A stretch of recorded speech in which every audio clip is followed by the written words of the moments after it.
dan mengaplikasikan sikap moderat melalui tuntunan Al-Quran dan hadis.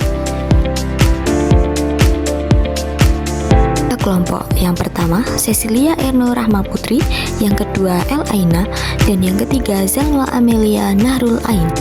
Sebelum masuk ke materi nih, apakah teman-teman tahu apa itu sikap moderat? Kata moderasi berasal dari bahasa Latin yang berarti pengendalian diri atau keseimbangan. Dan di dalam bahasa Indonesia, moderasi mengacu pada sikap atau tindakan yang tidak berlebihan dan seimbang. Menurut istilah, moderasi adalah konsep yang menekankan keseimbangan, keadilan, dan toleransi dalam berbagai aspek kehidupan. Ini berarti menghindari sikap atau tindakan yang ekstrim dan mencari jalan tengah yang adil dan bijaksana. Moderasi sangat beragam, tetapi dalam pembahasan kali ini kita akan membahas moderat dalam beragama dan bernegara. Moderasi bertujuan untuk menciptakan harmoni, perdamaian, dan stabilitas. Sikap moderat membantu individu dan masyarakat untuk menghindari konflik. Apa sih moderat dalam beragama? Yaitu wasatiyah atau konsep penting dalam setiap agama yang mengajarkan keseimbangan, keadilan, dan toleransi dalam beragama.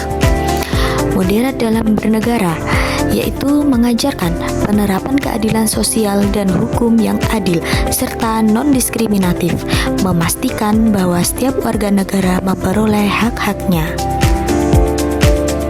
Penjelasan selanjutnya yaitu penjelasan ayat Al-Quran dan hadis tentang moderasi beragama.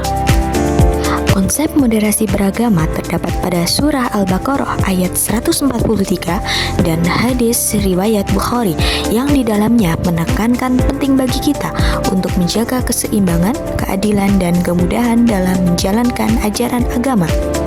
Surat Al-Baqarah ayat 143 yang berbunyi, A'udzubillahi minasyaitonirrajim, Bismillahirrahmanirrahim. Wa kadzalika ja'alnakum ummatan wasatan litakunu syuhada'a 'alan nasi wa yakuna ar-rasulu 'alaikum syahida wa ma ja'alnal qiblatal lati kunta 'alaiha illa lina'lama may yattabi'ur rasula mimman yanqalibu 'ala aqibaihi wa in kanat lakabiratan illa 'alal ladina hadallah wa ma kana Allahu liyudhi'a imanakum innallaha bin-nasi la raufur rahim. Artinya, dan demikian kami telah menjadikan kamu umatan wasatan, agar kamu menjadi saksi-saksi atas perbuatan manusia dan agar Rasul Muhammad menjadi saksi atas perbuatan kamu.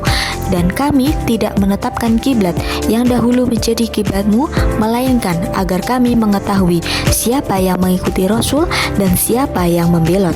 Dan sungguh pemindahan kiblat itu terasa amat berat kecuali bagi orang-orang yang telah diberi petunjuk oleh Allah, dan Allah tidak akan menyia-nyiakan imanmu. Sesungguhnya Allah Maha Pengasih lagi Maha Penyayang. Al-Quran Al-Baqarah 143. Hadis riwayat Bukhari yang berbunyi, Akhbarona Abu Bakr ibnu Nafi'in qala haddatsana Umar ibnu Ali an Ma'ni ibni Muhammad an Sa'id an Abi Hurairah qala Rasulullah sallallahu alaihi wasallam, inna hadzal dinu yusru wa la yushaddad dina ahadun illa ghalabahu fasaddidu wa qaribu wa abshiru wa yassiru wasta'inu bil ghadwati warahati wa syai'im min daljah, yang artinya telah mengabarkan kepada kami Abu Bakar bin Nafi, ia berkata telah menceritakan kepada kami Umar bin Ali dari Ma'an bin Muhammad dari Sa'id dari Abu Hurairah, ia bersabda, sesungguhnya agama berkata Rasulullah itu mudah dan tidaklah seseorang mempersulit agamanya kecuali ia sendiri yang akan dikalahkan oleh sikapnya semakin berat dan sulit. Maka bersikap luruslah kalian, mendekatlah kepada kesempurnaan, bergembiralah atas pahala yang menanti, berilah kemudahan dan mintalah pertolongan pada waktu pagi dan sore hari serta sebagian dari waktu malam. Lalu Bagaimana pengaplikasian isi kandungan surat Al-Baqarah ayat 143 dan hadis riwayat Bukhari tersebut? Pengaplikasian isi kandungan surat Al-Baqarah ayat 143 tentang moderasi beragama, yaitu ada 3. Yang pertama, keseimbangan dalam hal ibadah dan muamalah. Dan yang kedua, penolakan terhadap ekstremisme. Dan yang ketiga, menjadi suri tauladan yang baik bagi umat lain.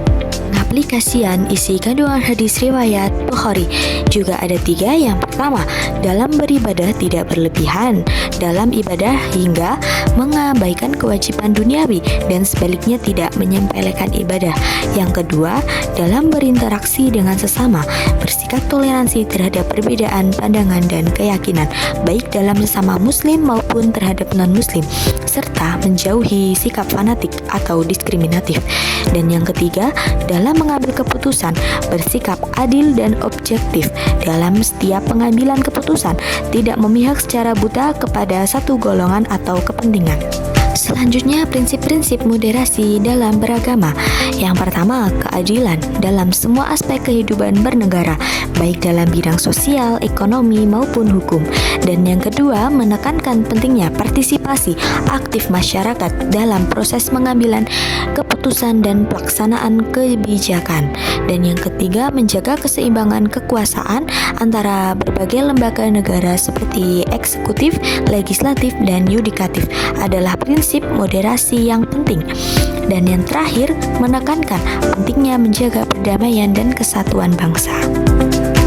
Oke, selanjutnya pada bab terakhir, yaitu contoh penerapan nilai moderasi di lingkungan sekolah, yaitu yang pertama, pelatihan guru, dan yang kedua, menekankan nilai-nilai moderasi beragama, dan yang ketiga, pengembangan kurikulum.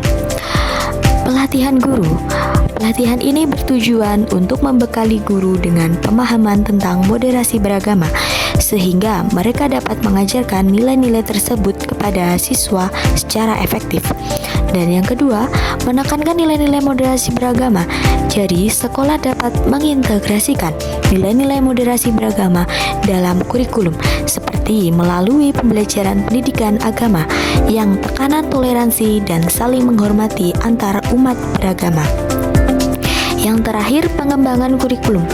Kurikulum merdeka dapat diadaptasi untuk pemasukan elemen-elemen moderasi beragama dengan fokus pada karakter dan sikap positif, serta kegiatan ekstrakurikuler yang mendukung dialog antar agama.